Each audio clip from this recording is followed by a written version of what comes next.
What is up, guys? It's Doodoo Poker here, back for another video. In this video, we're going to talk about how to play fish when you are the 3-bet pot at a position pre-flop caller.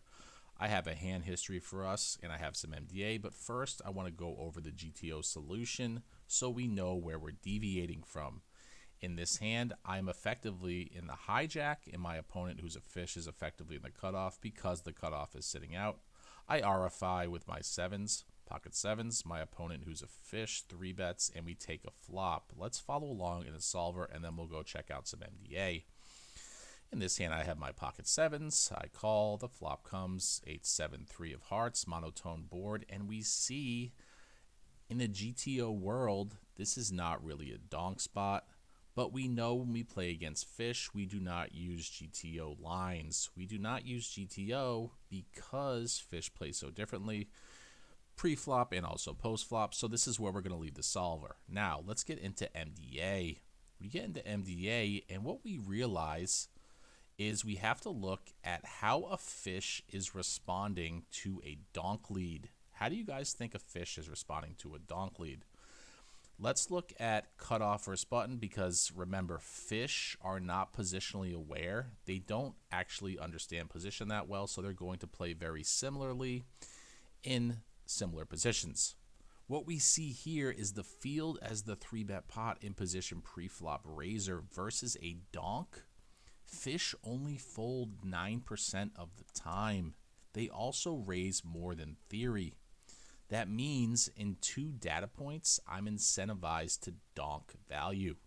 In theory, in the GTO world, you would never donk this hand, but since I know my opponent's a fish, and that he almost never folds, and that he over raises, I should be donking my value. So this is what we do. We donk our middle set, and my opponent obliges, and he's going to raise 37% of the time, and he raises. Now, I should never 3-bet flop here because my opponent is too weak. His range is too weak. He's almost never folding. He almost has his whole pre-flop range in his continuing range. So that means I should always just call. So I call the turn, and I boat up on the turn, and my opponent bets again. Nothing else to do again but to call. The river comes a 4th to the flush. I'm really hoping he has a heart here. In game, he bets river, and I jam all in, and he folds, unfortunately. Now, it's very likely my opponent didn't have much in this hand.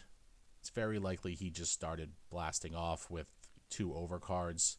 Because they don't fold on the flop only 9% of the time. Let's go back to the data. They only fold 9% of the time, which means they have their almost whole 3-bet pre-flop range in their continuing range, either in a call or they're going to raise 37% of the time.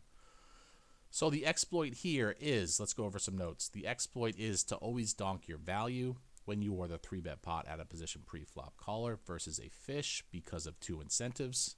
They overraise and they underfold, and never donk value as a bluff. That's very important to understand.